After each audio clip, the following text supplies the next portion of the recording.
Actuellement en fait un consultant indépendant ici à Paris où mes consultations tournent autour de la donnée de business intelligence et comment utiliser les algorithmes pour la prise de décision. Donc en fait ma thèse commence déjà au cours de mon stage à la base où j'ai compris que en termes de développement il est crucial de réaliser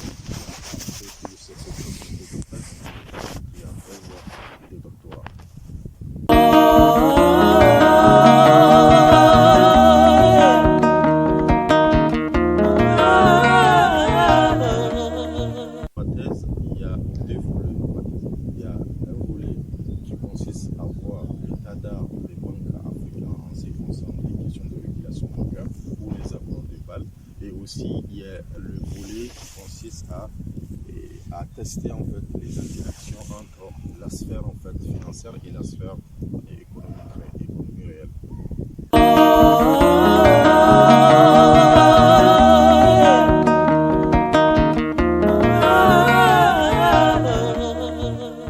En fait, ma recherche doctorale sur la partie de l'environnement bancaire africain. Donc, c'est vrai, il y a l'environnement bancaire global et il y a aussi en fait des subventions en fait, des divisions en fonction des zones économiques. Par exemple, il y a les banques maghrébines, il y a les banques en Afrique de l'Ouest, il y a les banques en Afrique centrale et l'Afrique en fait de l'Est. Donc, nous avons constaté que les banques en Afrique, les banques anglophones, il y a aussi la question en fait anglophone, francophone. Donc, nous avons constaté que les banques anglophones sont des banques qui ont plus développé que les banques de l'Afrique francophone. Et en ce qui concerne les banques du Maghreb, par exemple les banques marocaines, arrivent à s'implémenter dans les pays en fait, d'Afrique subsaharienne. Donc c'est ce qu'on appelle les banques panafricaines, donc les banques ou la banque Tijawari du Maroc qui arrive à racheter les banques locales pour pouvoir diversifier ses activités bancaires.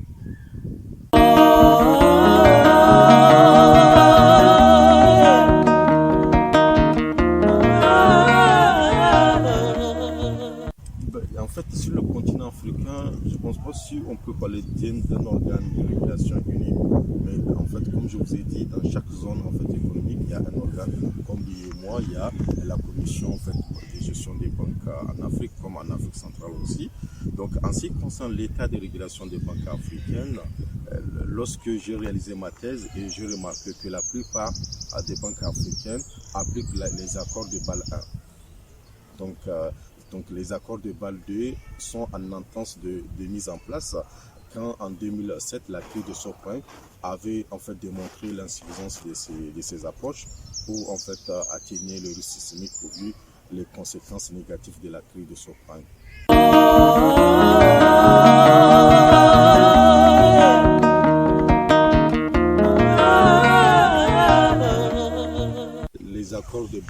Les accords de Bâle ont une tendance à pouvoir mesurer la solidité financière des banques. C'est-à-dire que, comme vous le savez, une banque n'est pas une entreprise qui gère, qui crée en fait les biens. C'est une entreprise qui gère de l'argent, qui prend en fait les dépôts des épargnants pour accorder des crédits aux créanciers.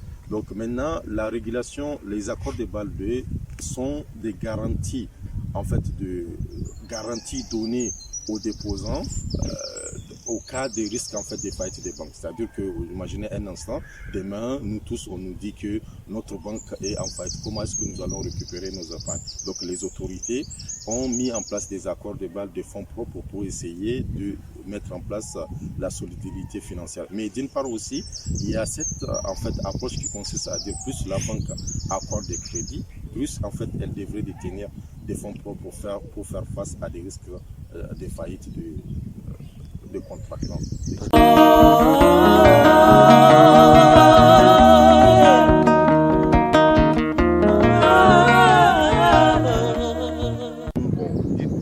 Dire que les accords de bail sont caduques sans faire en fait des études pour le démontrer, ça a une tendance d'une conclusion hâtive. Donc en ce qui concerne en fait les banques en Afrique, c'est vrai que la réalité africaine est beaucoup plus différente à la réalité occidentale, dans la mesure où, comme vous l'avez constaté en Afrique, en fait en ce qui concerne la sphère financière, dans tout ce qui est en fait le milieu de la finance, on constate que les banques jouent un rôle beaucoup plus important et que les marchés financiers ne sont pas aussi très développés. Donc et aussi il y a tout ce qui est l'informel ou comment collecter en fait des épargnes, parce que la plupart en fait des Africains ont tendance à avoir des biens immobiliers comme épargne au lieu d'avoir en fait des actifs, voilà, des actifs financiers. Maintenant, comment est-ce que nous allons essayer de mobiliser en fait ces ressources ou ces épargnes afin de financer l'économie réelle, tout en garantissant une régulation et créer une confiance entre les épargnants et puis les banques. Donc je pense que c'est ce que l'innovation la plus importante que les banques ou les systèmes financiers africains doivent faire pour pouvoir en fait orienter suffisamment en fait les ressources financières afin de financer l'économie réelle.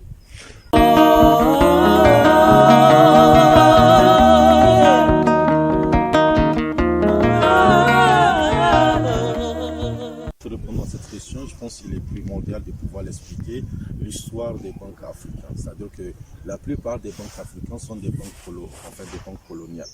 C'est-à-dire qui financent en fait l'activité coloniale en fait des colons, donc qui pensent à exporter des matières premières. Donc en fait à l'heure de l'indépendance, ces banques ont continué. Donc ce qui fait en sorte qu'elles continuent à financer que l'import-export. Maintenant, en ce qui concerne le financement de l'import, donc c'est pour cette raison aussi, il y a plusieurs études qui expliquent que la surliquidité des banques africaines, dans la mesure où non seulement ces banques accordent peu de crédit à l'économie, à l'industrialisation, parce que tout simplement il y a plusieurs facteurs comme la marge de crédit qui est très élevée, qui se tourne autour de 12 à 15%. On a d'autre part aussi en fait les garanties demandées par les banques pour accorder des crédits. Donc c'est que les gens ont du mal, même s'ils ont des projets de développement ou de création de l'entreprise, il y a vraiment en fait un handicap au niveau de recherche de financement.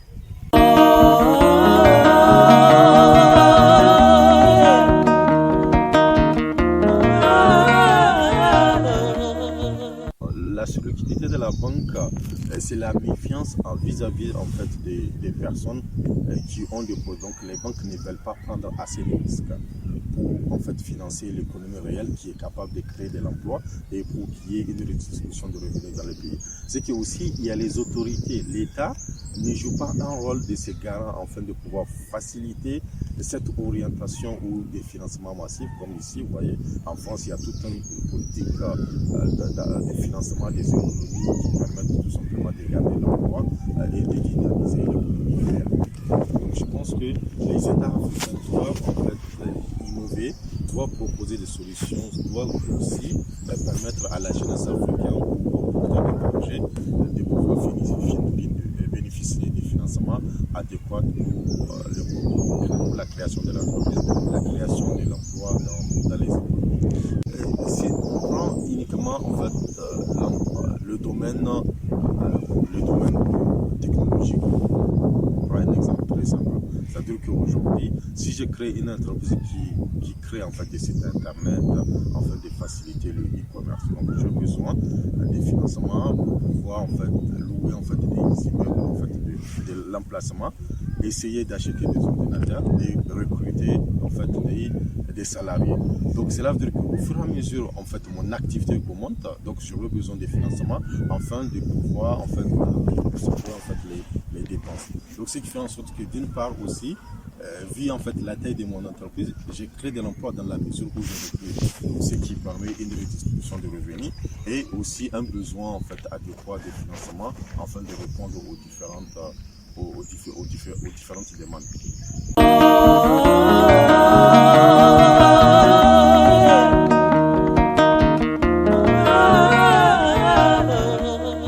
Le Covid, l'impact que on a appris en fait avec le Covid, c'est que le Covid a démontré réellement que la technologie, elle est importante aujourd'hui. Donc, vous savez, aujourd'hui, toutes les activités ou des secteurs ont été digitalisés. Donc, en ce qui concerne la banque, les banques africaines ne vont pas échapper à cette problématique dans la mesure où elles doivent être en fait très innovantes dans la proposition des services financiers adéquats et aussi dans la digitalisation de certaines activités et aussi permettre aussi une meilleure en fait collecte en fait des épargnes et aussi le financement des économies réelles.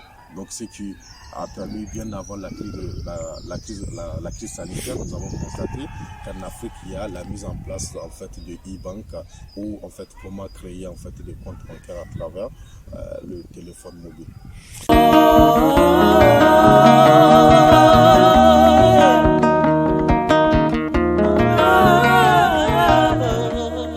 La problématique de la digitalisation bancaire en Afrique, c'est que pour parler de cette partie, nous devons essayer d'expliquer l'insuffisance aussi, le taux faible de la bancarisation en Afrique. Donc cela veut dire que les gens n'ont pas assez en fait un compte bancaire. Donc je pense que le taux tourne autour en moyenne de 8%. Donc pour y remédier ça, donc il y a eu une proposition en fait que vous avez citée, le Sénégalais qui avait eu un contentieux avec la Société Générale, qui avait inventé la digitalisation du secteur bancaire et aussi en passant par la compagnie téléphonique en fait de téléphone mobile pour les gens qui ont en fait des mobiles en Afrique. Donc en ce qui concerne le passage de cette partie, comment ça marche, c'est que vu en fait la possession de téléphones mobiles, la pénétration téléphonique en Afrique, donc on a orienté tout ce qui est attrait c'est-à-dire que au paiement bancaire, aux compagnies téléphoniques. C'est-à-dire que le fait d'avoir une numéro téléphonique, un numéro, je peux acheter en fait les crédits ou les cartes bancaires en fait de l'opérateur et avec ces cartes ou ces montants, je pourrais faire des réalisations en fait de paiement en fait de certains services, comme par exemple payer une facture en fait d'électricité, ce qui est faisable donc à partir de Orange va collecter aussi, après Orange va pouvoir payer en fait les commerçants. Donc c'est-à-dire que c'est une option ou une opportunité qui permet de pouvoir y remédier à comment ça s'appelle la non-pénétration des systèmes bancaires par les Africains et aussi ce qui permet aujourd'hui, en passant par cette question, je vous parle de la société qu'on appelle une ONG américaine, qu'on appelle Give Direct. C'est-à-dire que c'est un Américain en 2011 qui avait en fait ses études en disant que les organisations de lutte contre la pauvreté passent trop de temps pour financer en fait les pauvres. Donc ça veut dire qu'il y a toujours un coût en fait de fonctionnement qui est élevé. Et si on invente en fait un système qui permet directement de cash à la population pauvre. Donc ça consiste à ce que, par exemple actuellement au Kenya, ils ont mis en place un système, ça consiste à ce qu'à identifier un certain nombre de pauvres qui sont vulnérables et à les transférer en fait de l'argent directement mensuellement. Donc il y a un reportage qui a été réalisé par Arte et actuellement il y a eu le gouvernement du Togo qui a l'intention en fait de faire de l'assistance à un certain nombre de personnes qui sont dans l'informel et qui ont du mal à pouvoir avoir en fait un compte bancaire. Donc, c'est-à-dire qu'il y a eu des transferts bancaires. En fait, la compagnie Give Directory avait travaillé, donc ils ont créé une société qu'on appelle Novisa. Donc, c'est un système qui permet, donc, à partir de la carte en fait, la carte des lecteurs et avec de l'occupation et la situation géographique, on pouvait identifier des gens et leur faire des transferts d'argent en l'assistant, comme assistant.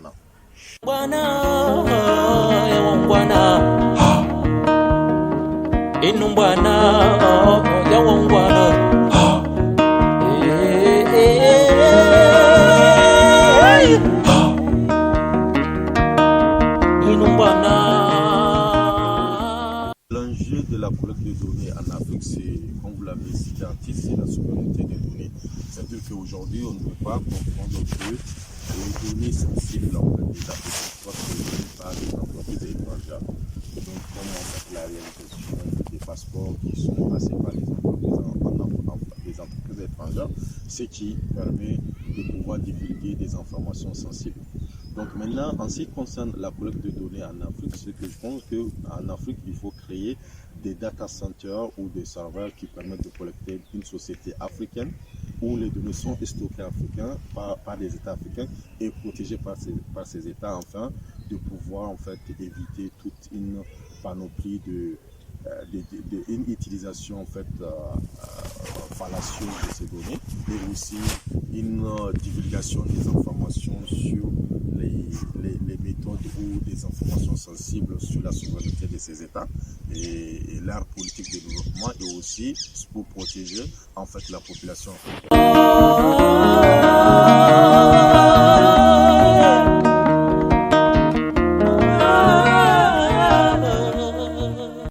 Comme en Europe, comme vous l'avez constaté ici, il y a la RGTE, ce sont un ensemble de lois qui protègent le consommateur sur en fait, les données collectées aussi, sur en fait, le droit de l'homme, sur tout ce qui est la transparence et aussi l'utilisation des algorithmes, ce qu'on appelle l'explicabilité et puis les biais qui peuvent exister.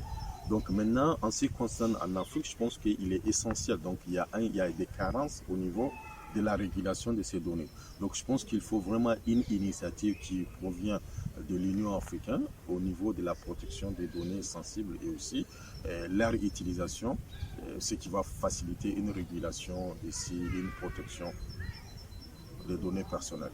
Oui, je pense que c'est tout simplement une question de connaissances techniques en effet, pour en fait essayer de pouvoir, les compétences africaines, elles sont là.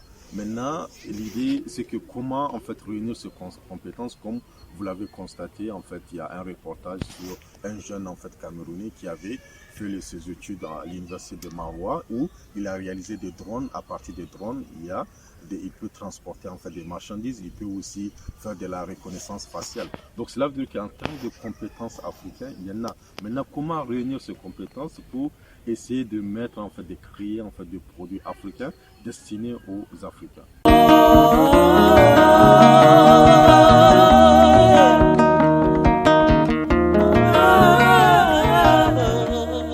Donc maintenant pour parler, c'est comme en fait, je ne sais pas, certes il y a ces cas, il y a aussi le cas de TikTok en fait avec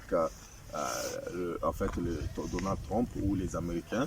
Donc vous savez, c'est une question de sensibilité. C'est-à-dire aujourd'hui, quand j'utilise Facebook, je divulgue en fait les informations.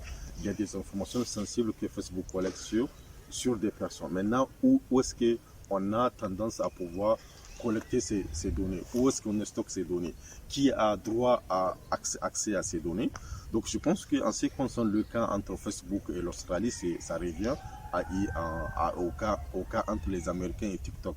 Donc ça veut dire que les Australiens veulent protéger en fait leurs données et aussi l'utilisation qui est faite de ces données. Donc c'est pour cette raison l'État australien, comme il y a dit entre Google et puis l'Union européenne et Facebook aussi, donc où on a imposé à ces compagnies en fait américaines de pouvoir suivre en fait des lois européennes en ce qui concerne le traitement et la collecte des informations.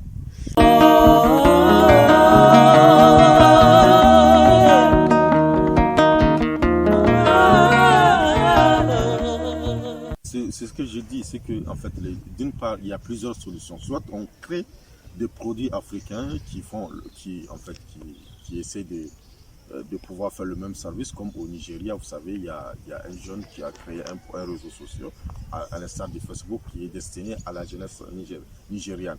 Donc il y a cette possibilité ou de créer des produits africains qui répondent à ces genres de besoins de communication.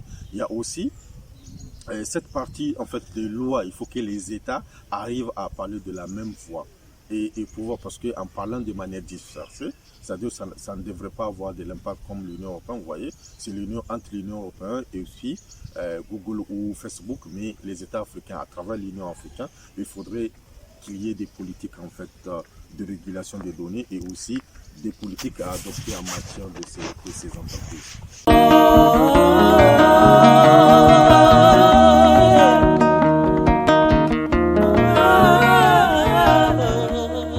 Le retard des États africains au niveau de la collecte des données s'explique par le manque d'éducation. C'est-à-dire que nous avons constaté pendant la crise la crise en fait du Covid, où en fait les États ont mis en place des données afin de permettre aux chercheurs de pouvoir comprendre la propagation de la maladie. Nous avons constaté qu'en Afrique, il y a un manque de données de santé. Donc c'est pour cette raison que vous avez constaté qu'il y a eu des hackathons qui ont été organisés par l'Organisation mondiale de la santé. Le premier hackathon a été organisé à Brazzaville pour pouvoir en fait proposer des innovations, des solutions innovantes pour faire face à la crise. Il y a eu la Banque africaine aussi de développement qui a créé en fait Africa versus Virus. C'est un hackathon pour essayer de pouvoir inciter les jeunes de faire des propositions.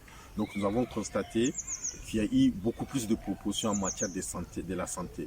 Parce que donc il faut la digitalisation, il faut des données, comment essayer d'éviter que le médecin vous écrive en fait le résultat de vos diagnostics sur des papiers que vous risquerez de perdre. Il faut digitaliser ça afin de pouvoir créer une base de données. Sur la base de cette base de données, des études en fait pouvaient être faites pour comprendre la propagation en fait des maladies, des maladies épidémiologiques dans des zones en fait spécifiques.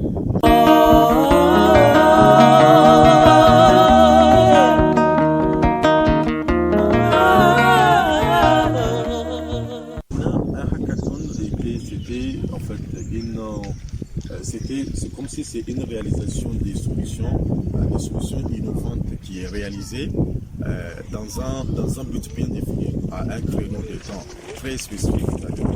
À la base, en fait, ce sont des pratiques qui sont réalisées dans une entreprise pour essayer de permettre aux salariés de travailler ensemble et de proposer des solutions en fait innovantes. Maintenant, avec le hackathon a eu l'impact en fait mondial à travers la crise pandémique du Covid, où des États ou MIT ou d'autres organisations internationales comme en fait le PNUD aussi, ils ont organisé des hackathons pour répondre en fait en identifiant des thèmes spécifiques comme l'économie, la crise, le Covid et l'économie, le Covid et la santé et d'autres en fait et le social. Comment les gens peuvent proposer des solutions pour résoudre ce problème. C'est-à-dire l'idée c'était de réunir en fait les acteurs, identifier en fait les problématiques et essayer de créer des groupes. Et sur la base de ces groupes-là, les gens ont travaillé presque tous à distance pour proposer des solutions. Donc les solutions, il y a un jury qui va sélectionner les meilleures solutions. Et sur la base de ces solutions sélectionnées, il y aura en fait le développement et la réalisation de la solution.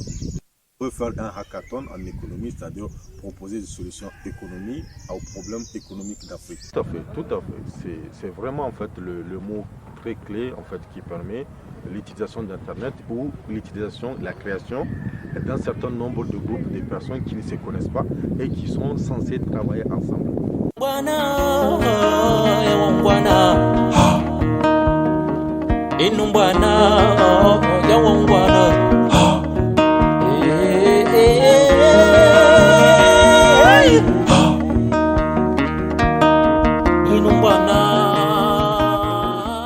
D'accord. Pour expliquer le big data, il est essentiel de pouvoir expliquer quelque chose de très simple qu'on appelle l'économétrie des données. L'idée de l'économétrie, comme en fait le nom le dit, c'est qu'il y a l'économie.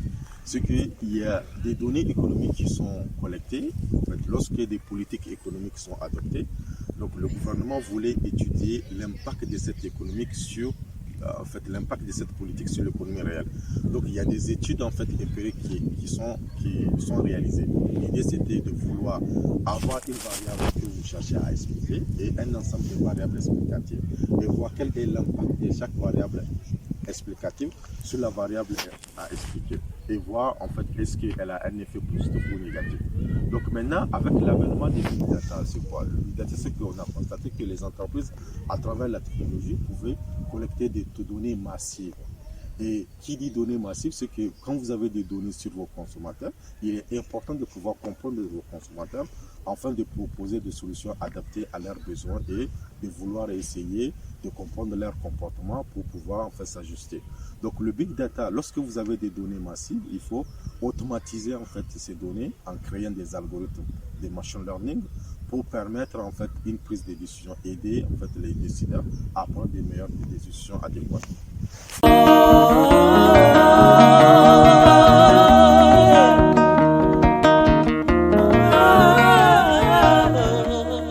L'utilisation des big data en Afrique, il faut passer par le concept de la collecte des données du moment où il n'y a pas de données. Par exemple, si vous prenez le cas de la santé, ce que nous avons constaté avec le pandémie du Covid, où il y a en fait les symptômes en fait du Covid pouvaient être les mêmes avec le paludisme. Donc on a du mal à savoir est-ce qu'à partir des symptômes, savoir la maladie de la personne. Donc cela veut dire qu'à partir des données collectées sur la santé des patients ou de la population, on pouvait identifier dans les pays africains. Maintenant, une fois que les données sont collectées, donc les algorithmes pouvaient être en fait développés pour essayer d'identifier en fait les différentes interactions qui peuvent exister et aussi en mettant en place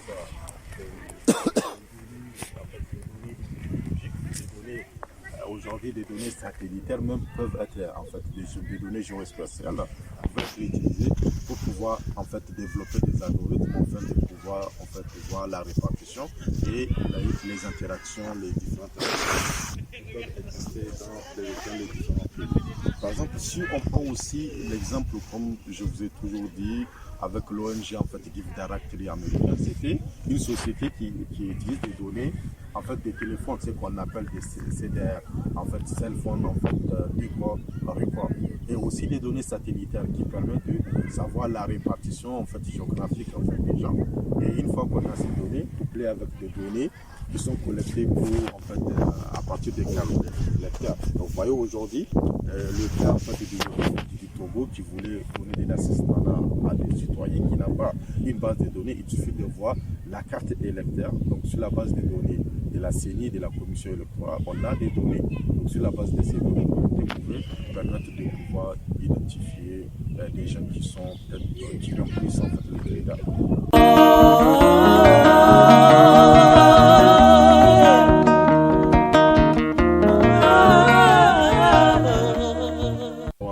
C'est vrai que la problématique en fait électrique ou la problématique de l'électricité en Afrique pose beaucoup de problèmes. Par exemple, une des remarques qu'on fait à des pays africains qui veulent digitaliser ou créer des villages intelligents, c'était de leur dire ok, vous n'avez pas fini de régler le problème de l'électricité, comment est-ce que vous allez régler le problème technique? Parce qu'aujourd'hui, moi, si j'ai ma société, en fait, par exemple au Mali ou dans un pays africain, où c'est la technologie, j'ai besoin de l'Internet pour travailler. Si aujourd'hui, il y a eu une coupure d'électricité, donc je n'ai plus accès, je ne peux plus travailler. Donc ça pose un problème. Donc l'idée, en fait, de cette sensibilité électrique, elle est beaucoup plus importante que, en fait, aller en fait, créer une technologie que même, en fait, les bénéficiaires ne peuvent pas s'en sortir. Il va là soit régler le problème ou essayer de régler le problème en même temps pour pouvoir identifier comment essayer en fait de juguler avec les ressources en fait disponibles en créant par exemple des barrages ou des groupes en fait électriques, ou pourquoi pas aussi utiliser les ressources africaines. Par exemple, quand on prend le cas du Niger, il y a l'uranium. Maintenant, si en fait la France en fait abandonne en fait le Cominac, c'était l'initiative doit venir de la zone économique pour créer un central électrique pour en fait donner l'électricité à un certain nombre de villages en fait dans la zone IEMOA.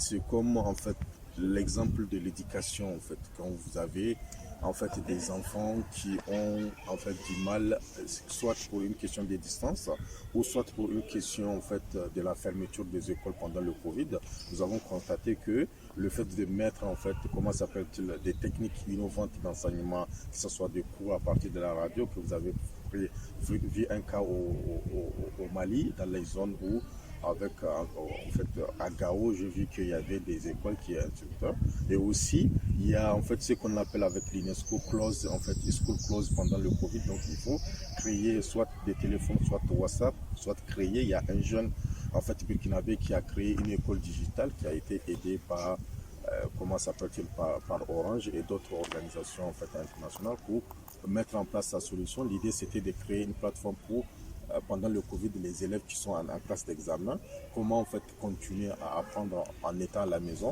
en procédant à Internet. Maintenant, en ce qui concerne l'utilisation de l'intelligence artificielle, comme je disais, on ne peut pas faire en fait l'intelligence artificielle sans pour autant avoir des données.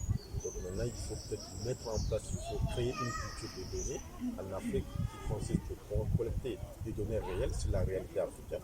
Une fois ces données sont collectées, maintenant peut-être que essayer en fait d'apprendre, développer des algorithmes qui permettent d'apprendre à partir de ces données pour aider à la prise de décision adéquate aux différents défis auxquels en fait les Africains sont confrontés.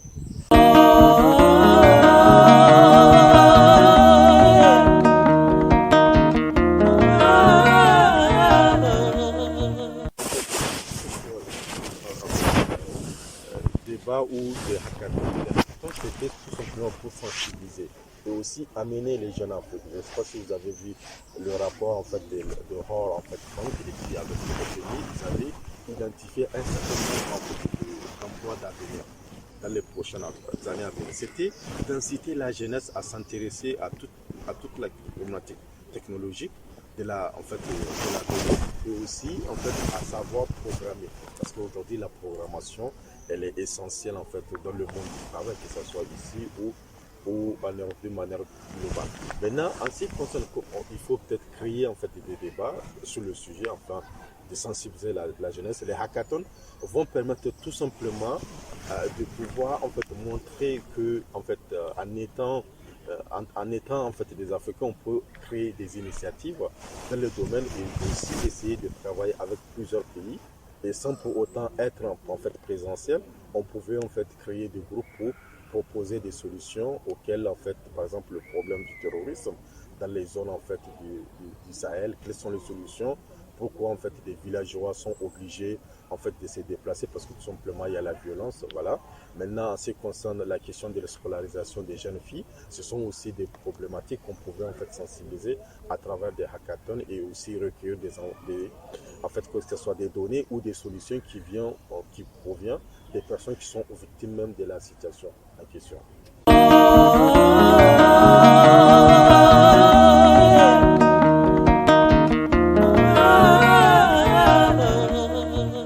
Que j'ai en fait pour la jeunesse africaine, c'était en fait de s'intéresser à tout ce qui est en fait la technologie d'une part, mais aussi à savoir programmer et à identifier aussi en fait les emplois d'avenir, que ce soit en fait l'intelligence, parce que dans le temps, en fait dans l'avenir, tout risque d'être en fait automatisé, donc il faut peut-être être acteur que d'être en fait une personne qui subit.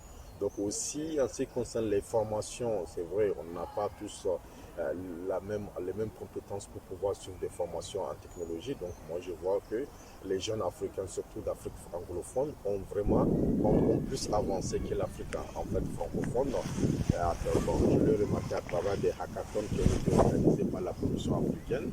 Quand vous voyez les jeunes rwandais, les jeunes en fait aussi en fait au Cameroun, nous avons remarqué qu'il y a vraiment des compétences qu'il faut. Maintenant, comment est-ce que en fait les cadets peuvent en fait exploiter ça en créant en fait des entreprises et aussi à avoir comme les Indiens, vous voyez, aujourd'hui en étant en Europe, il y a des sociétés européennes qui délocalisent leur en fait activités, que ce soit en informatique, en Inde. Donc je pense que l'Afrique pouvait exploiter ces opportunités pour résoudre le problème du chômage, surtout auprès de la jeunesse. Maintenant, en ce qui concerne nos décideurs aussi, il faut aussi qu'il y ait en fait vraiment une volonté en fait politique en fait, de manière à ce que à créer des écoles en fait techniques où l'informatique ou l'utilisation de tout ce qui est les nouvelles technologies puissent être en fait enseignées dès le bas âge, ce qui va permettre en fait aux enfants ou aux jeunes d'avoir en fait cette culture comme ici en Europe.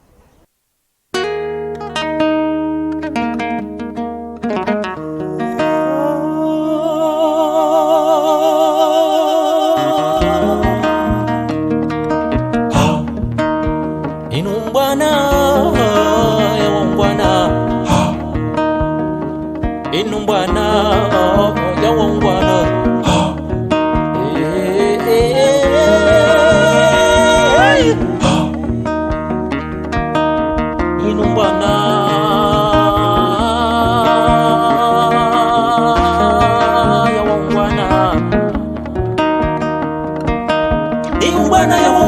kushinda wana mkodi konie